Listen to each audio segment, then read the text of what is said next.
ChatGerry, post-stroke recovery monitoring using both PP and MAP.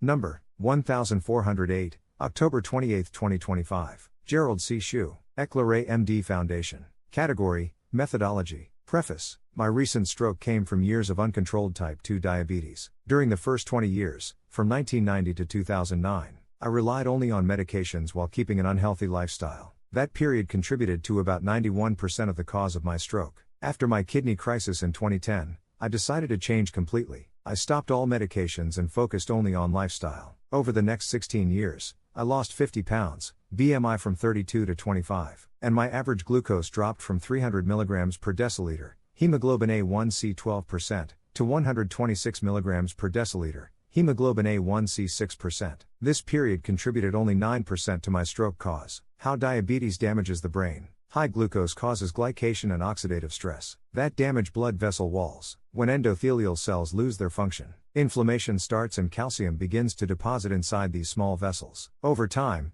these calcium deposits make arteries stiff and fragile, the start of microvascular calcification, which happened in my case. When I saw many bright white spots on my brain CT scan after the stroke, I knew they were the result of years of damage from diabetes. My high blood pressure that day, 175 mm of mercury, was only the final trigger. It was like a bridge that cracked slowly over years from heavy trucks, and finally collapsed during a big storm. I never had chronic hypertension, but I have a quick temper. On June 21, 2025, I got upset during a real estate transaction, and my blood pressure suddenly spiked, causing a hemorrhagic stroke in the pons area of my brain. I was hospitalized for a week, monitoring my recovery. After discharge, I began measuring my blood pressure about 20 times a day, roughly every 1.5 hours during the daytime, on both my right upper arm and wrist, especially after emotional stress or exercise. Each reading included SBP, DBP, HR, PP, and MAP. Formulas. PP is SBP minus DBP.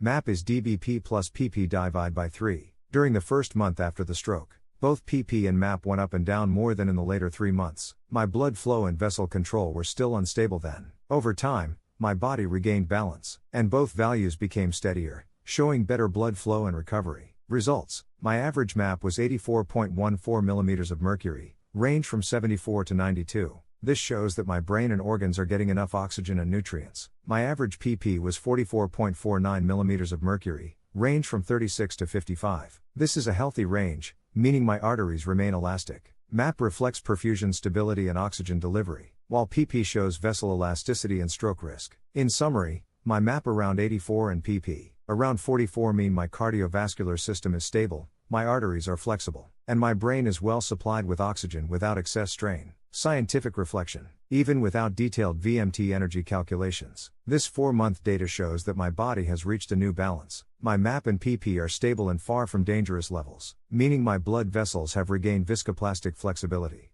the ability to expand and contract smoothly without lasting damage. Disclaimer: I write this paper not for fame, but to share what I have learned so others can understand their health, prevent disease, and live longer, healthier lives. This content is for educational reference only and not medical advice. No doctor-patient relationship is created. You may share this summary freely, but it must not be altered, edited, or republished as your own. All intellectual property rights and copyrights for this article and its related materials belong to the author, Gerald C.